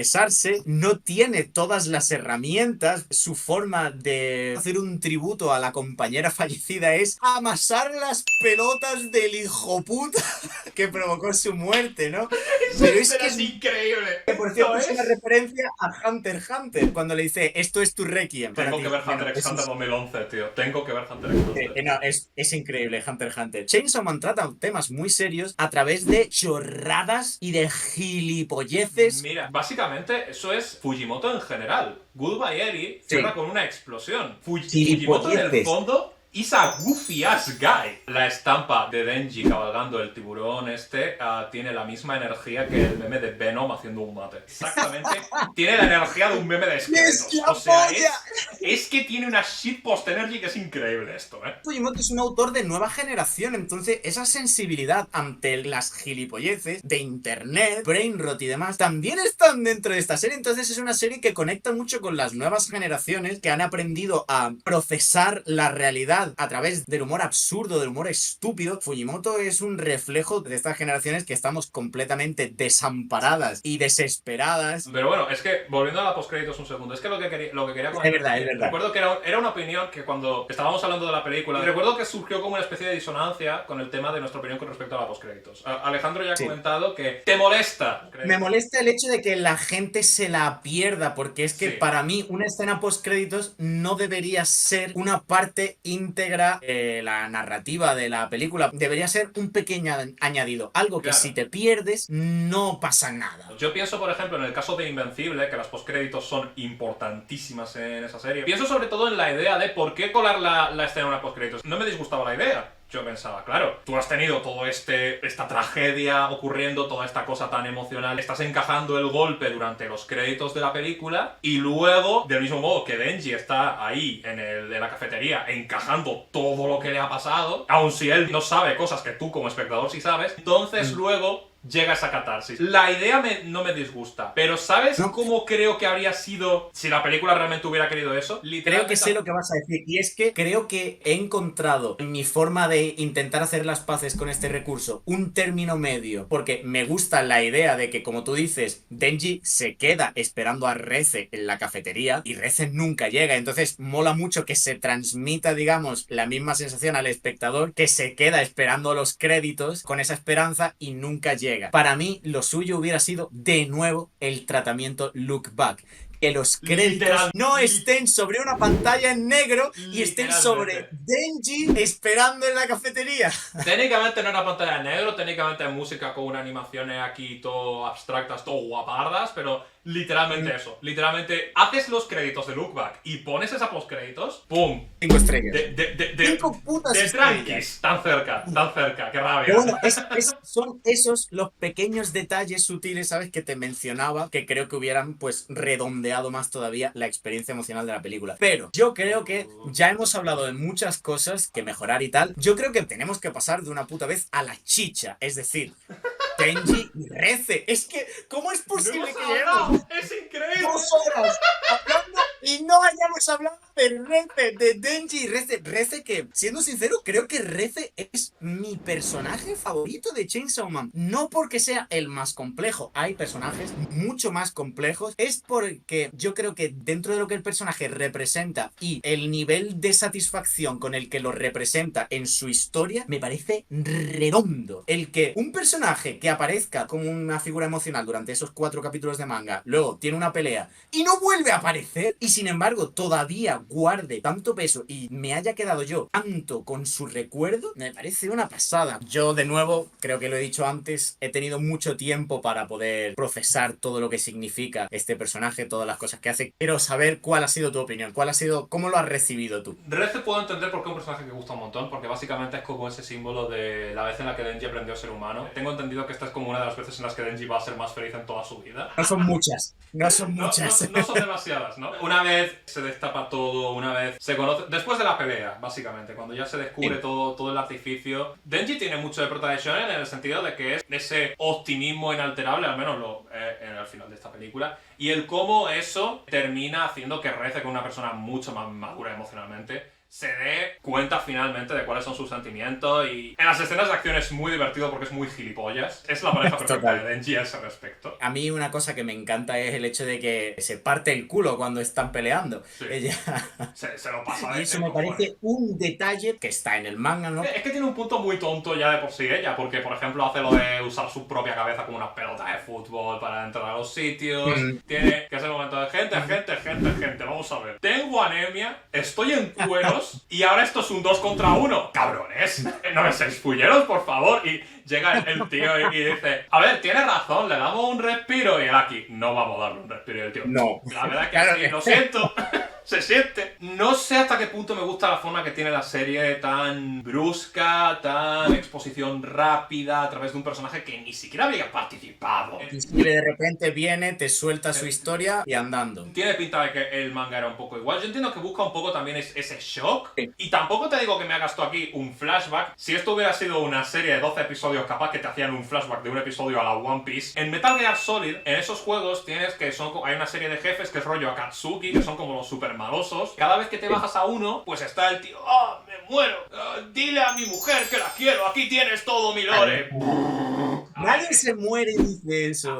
Esto estaba bien en el 98, cuando salió el Metal Gear Solid original, pero cada vez que me intentan hacer eso es como perro. Es cierto que la película va a ganar mucho con las rewatch, con las relecturas, no te digo yo que no, con revisitar cosas porque les das una perspectiva nueva. Pero se siente muy tramposo que no haya nada de esto dando vueltas y de repente me vengas y me digas, oh, por cierto, toma toda esta información por la cual tendrías que sentirte mal. A mí me parece que en este sentido ese momento de exposición final en el que te explican un poco quién es no me molesta en lo más mínimo, porque Fujimoto precisamente lo que te está haciendo está poniendo al mismo nivel de los personajes, es decir, lo que los personajes conocen es lo que tú conoces, no va a entrar en un flashback, lo que te cuenta realmente no es mucho, es una leyenda que había y esta niña era un soldado de la Unión Soviética, nada más. El objetivo, yo creo, no es que te sientas mal, es simplemente dar un poco de contexto a todo lo que ya has visto, porque para mí del personaje lo que importa precisamente es todo lo que tú vas viendo, ¿no? Y que luego se recontextualiza, pero al recontextualizarlo le da un motivo a todo lo que ves. Para mí me gusta porque es un tratamiento de personaje muy sutil. Reze no es el personaje más complejo porque no tiene más tiempo en pantalla, no lo necesita dentro de lo que es su función en la historia, pero para el tiempo que tiene, a mí me resulta, pues como todos los personajes de Chainsaw, muy vivo, muy creíble, muy auténtico, parece de verdad una persona dentro de este mundo tan caótico. Uno de los grandes temas de Reze es el hecho de si es mentira o no, si es verdad o no, todas las cosas que hace, todas las cosas que dice, como que tienes que pasarlas un poco por una lupa. A mí ya de por sí ese planteamiento me gusta un montón porque el arco de Reze, la película de Reze, van sobre tu primer amor. ¿De qué va la historia de Denji? Es la historia de una persona que por tener no tiene ni derechos humanos, es lo más bajo, es un perro, ni siquiera se le ve como un ser humano, como poco a poco va empezando a aprender lo que es ser humano. Y entonces el arco de Reze es el arco en el que por primera vez tú encuentras a esta persona que te resulta hasta raro que tú puedas gustarle. Entonces empiezas a mirarlo todo un poco con lupa, dices, ¿es esto mentira? ¿Es verdad? Hay una cosa que me gusta rescatar, esto que has comentado, ¿no? El tema de que durante la pelea Reze se descojone con las tonterías.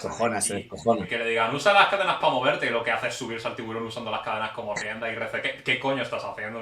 Me hace mucha gracia lo que estás haciendo. Porque esto sí que es algo que me gusta un montón. Eso te ayuda a establecer que cuando en la parte anterior Reze se reía de una gilipollez de Denji, era genuino, Denji o sea, se comía una puta flor y se la regurgitaba como si fuera un bicho rumiante, un ciervo, se lo echa en la cara y ella se descojona. No es descojonarse de, ay, sí, me encanta tu rutina del gym, ya, pásame skins del LOL. No. Es full sincero, full genuino. Precisamente el juego de la dualidad narrativa está ahí. Y lo bueno que hace Fujimoto es que no necesita hacerte explícito qué era real y qué no era real. Cada uno, nosotros, en base pues a esos detallitos que hemos ido viendo, en base a nuestra propia experiencia, juzgamos por nosotros mismos. Por eso esa exposición del final, por ejemplo, no me resulta mala porque no te está diciendo nada que dé una respuesta a esa gran pregunta sobre si era real o no. Eso simplemente le da otra dimensión al personaje. Al final tienes esas pistas que te hacen decir, vale, no, realmente realmente el personaje está siendo genuino en un montón de cosas en las que yo creo que ni siquiera el mismo personaje lo sabía hasta el final. El propio personaje se estaba autoengañando. Al final se pregunta a sí misma, ¿por qué no te maté el día en el que los conocimos? Reze y Denji se parecen y yo creo que por eso son capaces también de conectar. La flor que Denji le da a Reze es la flor que le han dado a Denji cuando él ha donado. Y él dice, yo dono porque tengo corazón, porque él al principio de la película se preguntaba, o al final de la primera temporada se preguntaba, yo tengo corazón, me han sustituido el corazón por un demonio, seré capaz de sentir, me han arrebatado esa capacidad de sentir cuando lo único que estaba experimentando era aprender a sentir y no saber gestionar esos sentimientos. Entonces, la prueba de que Denji tiene corazón es esa flor que él vomita porque es la recompensa de haber donado por tener corazón, ¿no? Y la prueba de que Denji tiene corazón es lo que le da a Reze. Reze, ¿a por qué va? A por el corazón de Pochita. Y al final se queda no por Pochita, no por Chainsaw Man, sino por el corazón de Denji. Está muy bien hilado. Y además la película hace mucho énfasis en las flores. Tanto en los planos de la cafetería como en un montón de momentos. La primera crédito gira en torno a la idea de Denji literalmente queriendo comerse sus sentimientos, porque está queriendo comerse las flores de nuevo, se la está queriendo tragar. Y no sé si lo de Power queriendo quedarse con las flores es un poco el... Que Reze ya no esté no significa que no pueda volver a amar o... Power no es capaz de crear esa clase de mensaje personalmente, pero que Fujimoto quiera crear ese punto. Puede ser, no lo había pensado así. Fujimoto es un tío que utiliza subtexto y que utiliza muchos símbolos en sus historias. No puedes ir a decirme it's not that deep, bro, ¿sabes? No puedes decirme no es tan complejo, es solo una chorrada. No es cierto. Mira, está en muchas de las entrevistas que le hacen a Fujimoto, ¿no? Detesto la frasecita de it's not that deep, porque incluso si it's not that deep, si tienes un manifiesto sobre cómo My Little Pony Friendship is Magic habla sobre la fragilidad de la condición humana, quiero leer ese puto manifiesto, tío. Si eso significa eso para ti y en base a lo que te han dado tú has podido sacarlo, porque luego está la gente que dice que Parasite es una película sobre lo malo que es el comunismo, entonces es como, mira, perdona, eso no está ahí, no puedes sacarlo porque no te lo han dado. Pero si tú eres capaz de sacar cualquier cosa en base a lo que te han dado, ole tú, exprésate libremente. Fujimoto precisamente te está dando la libertad, no te está estableciendo los límites, no te está diciendo en qué márgenes tienes que moverte, te está dando la libertad de márgenes para que tú puedas interpretar a tu gusto. Volvemos con Reze, que de nuevo, pues en este arco es muy importante el agua, la piscina. ¿Y por qué es importante? Porque cómo acaba Denji derrotando a Reze, hundiéndola. Se hunden juntos, enroscados en una sierra, que es un poco ese final trágico de podríamos haber estado juntos, pero incluso entonces nos habríamos hundido, ¿sabes? Porque hay cosas que están más allá del control de ellos dos, que ya verás en el futuro. Estaba destinado a no poder ser y es una puta lástima porque son personas que son uno, se han descubierto mutuamente, pero ese primer amor en el que tú aprendes a amar no es aquel con el que te quedarás. Va a perseguirte como una maldición durante el resto de tu vida, que es lo que es el personaje de Reze también, un poco esa maldición. Dos puntos rápidos. El primero hablando del tema de la piscina. Esto es algo que aprecio un montón, que es el cómo se utiliza como código visual la figura del cuerpo humano desnudo en esa escena. O sea, una obra menor, la inmensa mayoría de shonens de la Jump. Soy fan de Dragon Ball, soy parte del problema, pero... Sí. O sea, pero a donde quiero llegar es el explorar el desnudo de él y de ella con cero mirada masculina. Con cero mirada, digamos, porque hay deseo, por supuesto, son cuerpos. El desnudo implica, en cierto modo, más que un deseo, es una intimidad. Exacto, ¿no? es la vulnerabilidad, realmente. El agua es la debilidad de Reze y no le importa exponerse vulnerable a Denji, porque están en un espacio de confianza, están en un espacio seguro. Es la escena favorita de la inmensa mayoría del fandom y eso habla muy bien tanto del fandom de Chainsaw como de la propia película. Que hayan conseguido clavar sin ninguna clase de el clásico pajerío del shonen, la emoción, la intimidad de esa escena. Lo máximo que tú tienes es ese momento que es increíble cuando Denji ve desnuda a Reze y la cámara hace como un zoom y está, no, Denji, no lo hagas, Makima, tío, te debes a ella, no lo hagas, tío, Denji, no lo... Y de repente va a corte y ya está en cueros y es como mierda.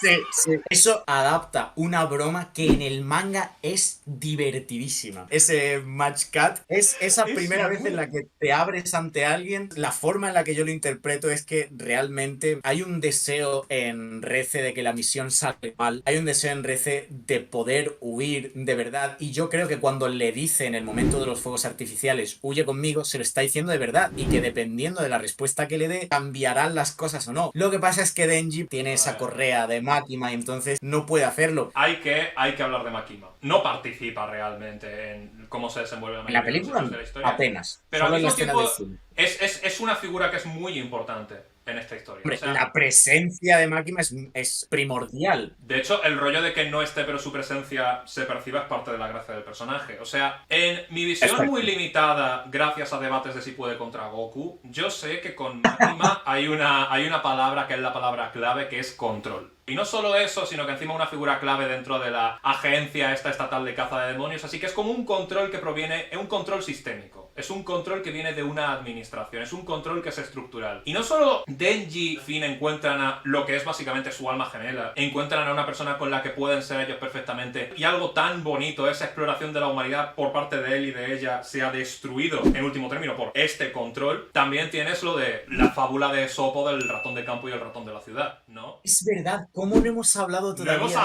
hablado, fábula? no hemos hablado y Dios son las mío. 6:30. No Dios hemos hablado mío, de eso. Dios Y eso es mío. muy importante, ¿no? Porque es al final es como, ¿cuál es tu perspectiva de la vida? ¿Te mola el rollo carpe diem, escalar, llegar a lo más alto, estímulos constantes? ¿O quieres tener algo contemplativo, tranquilo, solitario, pero seguro y tal? Da igual, el sistema te va a puto crujir. No puedes explorar tu identidad o la clase de persona que eres o la clase de persona que aspiras a ser o que quieres ser, porque hay un ente estructural que nos va a reventar a todos por igual. A Makima, Y de hecho, ¿qué es lo que le dice Denji a Reze cuando ella le dice de huir? Le dice, es que tengo trabajo y me pagan bien y puedo comer, y ¿sabes? no le pagan bien, ella lo dice, que eso es el salario mínimo. Claro, pero es que Denji es un personaje creado en base a nuestras nuevas generaciones que nos conformamos con nada porque no tenemos nada, somos migajeros, no tenemos aspiraciones porque hemos abandonado la esperanza en este sistema y lo poco que nos den nos parece la hostia. Es como, tío, puedo comer pan con mermelada y es como, wow, es la polla, es como, es lo mínimo que podría pedir una persona y nos parece gigantesco, nos parece como que nos estuvieran haciendo un favor. Es una línea argumental con respecto a Makima y con respecto a la relación que van a tener tanto Denji como el resto de cazadores. Como esa relación con su trabajo y con esa relación con el status quo, me parece muy prometedor. Sí, muy bonito la búsqueda de identidad y de agencia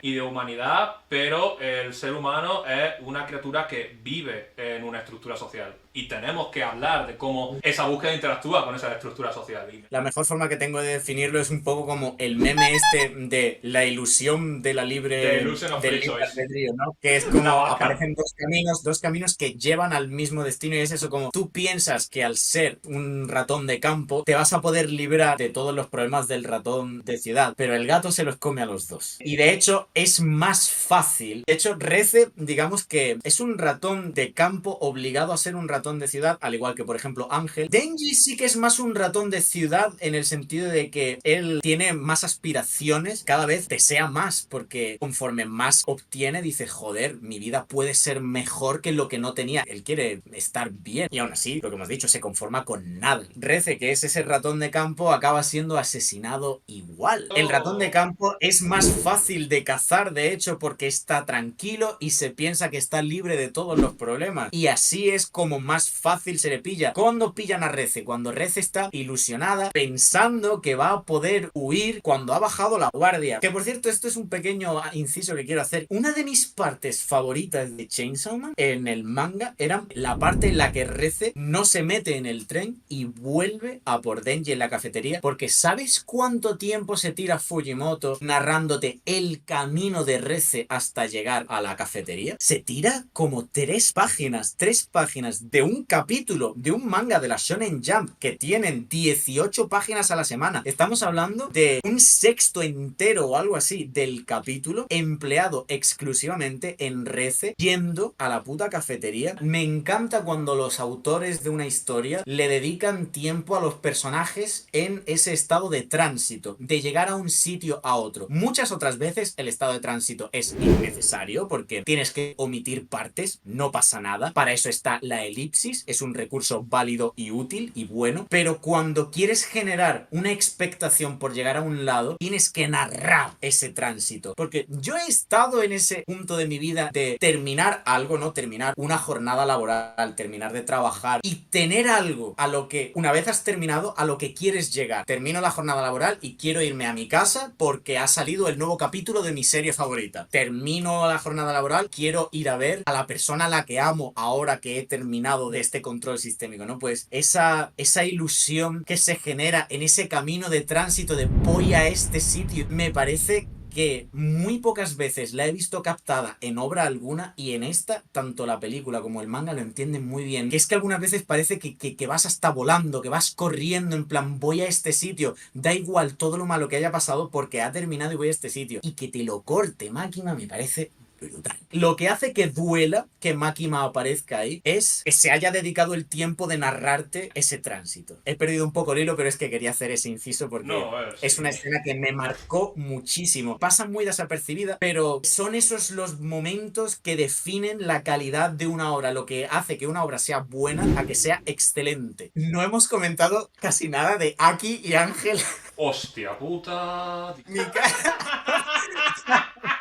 He de decir que le he metido mucha caña a la peli por no transmitirme lo mismo que me transmitió el manga, pero las partes de Aki y Ángel creo que me gustan más en la película. De hecho, el momento en el que Aki lo abraza al final, cuando lo ha cogido y ha perdido tiempo de vida, ¿no? La sutil forma en la que lo abraza, la animación, el cariño y la ternura con la que lo toma y con la que Ángel se deja ser tomado, me parece uno de los momentos más emocionantes de la película. Una cosa, ¿sabes?, que yo rescato y aprecio y que realmente habla de lo capaz que son como narradores tanto Fujimoto como la gente detrás de la adaptación y lo mucho que esperan de su fandom es que literalmente cualquier otro shonen en la historia humana pone esa escena y automáticamente te pone el flashback del hermano de Aki muriéndose. O sea, una película de One Piece, una película de Kimetsu, una película de Fate, de Boku no Hero Academia. Habría puesto eso y habría puesto automáticamente el flashback y entonces habría tenido a Aki diciendo la frase de estoy harto de perder a gente. O el flashback de... Jimeno, gracias. O habría puesto el flashback de Jimeno o uno de Jimeno y concatenado con el hermano. Eso lo habría hecho literalmente cualquier obra. No sé si se ha notado en las 2 millones de horas que estamos haciendo hablando de esta película, pero básicamente para terminar de rematar el punto de que esta no es una película de anime normal.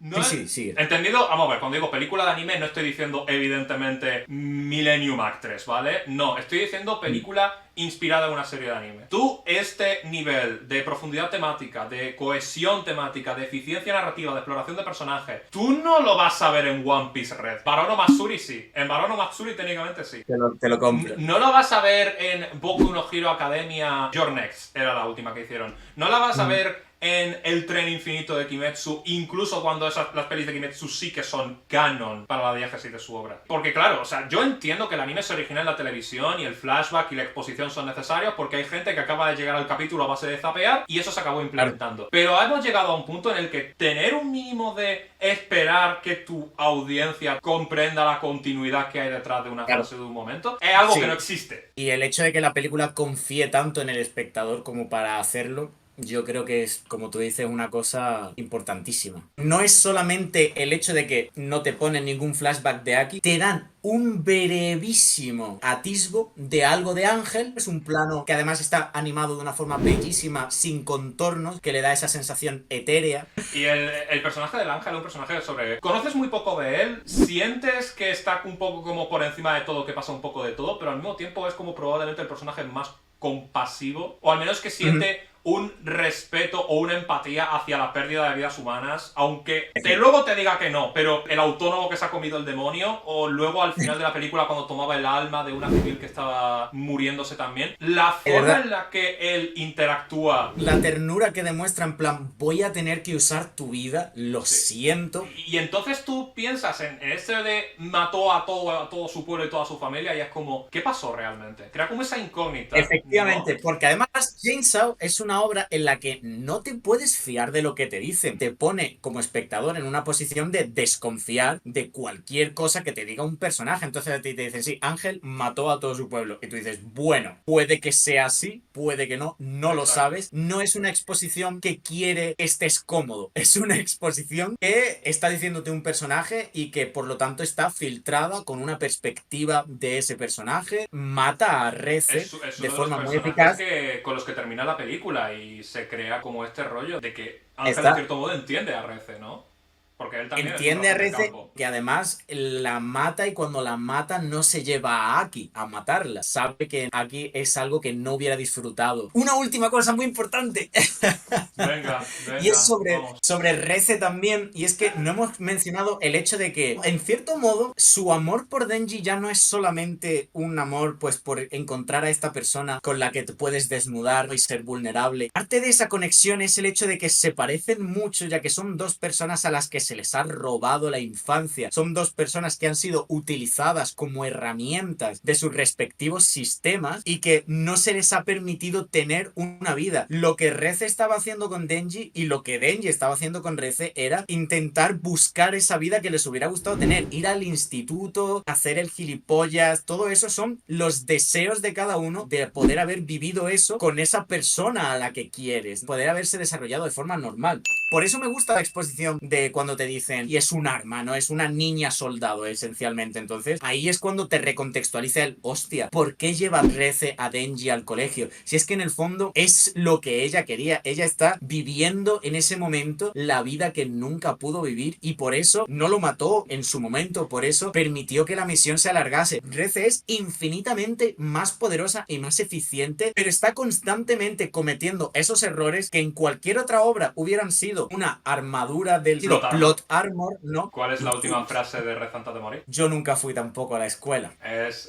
justo reafirmando ese mismo punto. Es eso, sí, es que es brutal. No solamente me quería quedar en Reze como un anexo de Denji, ¿no? Porque sí, es verdad que Reze es un personaje que en la historia es una implicación más dentro del viaje de Denji, pero también tiene su autonomía. El hecho de que cumpla una función en el arco de otro personaje no le quita que sea un personaje muy completo por sí mismo. Hay gente que dice que es un personaje muy simple y creo que se están perdiendo un poco en el hecho de que salga poco, ¿no? Sí. Pero es que con poco se puede hacer mucho. La peli no para de demostrarlo. Está narrativamente depuradísima a ese respecto. Te da lo que necesitas. Sí. Tengo entendido que las únicas que le pueden ir a la par o superar a esto son las de Evangelion, o al menos eso me han comentado, que End of Evangelion. Vale, y Evangelion es un tema raro porque realmente el anime fue antes que el manga. Exacto, entonces, o sea, Evangelion es una cosa muy rara y mejor darle de comer aparte. O sea, sí, literal. Podemos asumir que Evangelion no cuenta, pero que básicamente esto se mueve en el tier de cosas rollo, yo que sé, Shin-chan, adultos contraatacan y cosas de ese plan. O Matsuri, absolutamente, sí. Todas esas que dicen, de verdad, vamos a tomar a estos personajes y vamos a contar una señora película. De la que te puedas tirar hablando una cantidad de horas como este vídeo de mierda demuestra. Nunca me voy a alegrar más de que este vídeo vaya para tu canal. Yo, a ver, me pondré a editar alguna cosa tal, a ver, y bueno, si sale algo decente, lo subo, y si no, mira, me lo he pasado de puta madre. Era lo que necesitaba, Así que nada, vamos a despedir el vídeo. Pues nada, tío. Venga, un beso y hasta la próxima. Un abrazo. ¿Qué conclusión podemos sacar de toda esta chapa? El arte no es una cosa individual, no solamente a un nivel de creación, sino que además es algo cultural, es algo que disfrutamos en conjunto, en sociedad. Y la manera en la que otras personas reaccionan al arte afecta en cómo nosotros gestionamos y procesamos nuestros sentimientos hacia el mismo arte. Quizá la única razón por la que salí de la sala en esa primera vez que vi la película de Chainsaw Man, la única razón por la que salí algo frío era porque no tenía a alguien con quien compartir mi entusiasmo. Quizá lo único que deseaba era poder hablar con alguien al respecto, compartir este momento que tanto importaba para mí, y el no tenerlo me hizo juzgar la película desde un filtro o un punto de vista algo injusto. Quizá lo único que quería era ser uno de los chavales que tenía varias filas delante de mí. Y pude serlo. Hablé con mi colega, nos lo pasamos de puta madre comentando todos los aspectos de la película. Pude volver a verla en el cine, acompañado. Pude disfrutarla esta vez sin prejuicios, sin necesidad de imponer ningún tipo de idea sobre qué debía ser. Nuestras opiniones cambian y no hay que desdeñar lo que sentimos en aquella primera vez, pero hay que dar más oportunidades a las cosas en el futuro. Quizá algo que no nos entró en su momento nos entre en otro momento en el que estemos mejor preparados o preparadas para enfrentarnos a eso. ¿Fue para tanto la película de Chainsaw Man? Sí. Y si los putos Oscar tuvieran putísima idea de qué coño hacen, la hubieran nominado. ¿Qué coño se creen que hacen?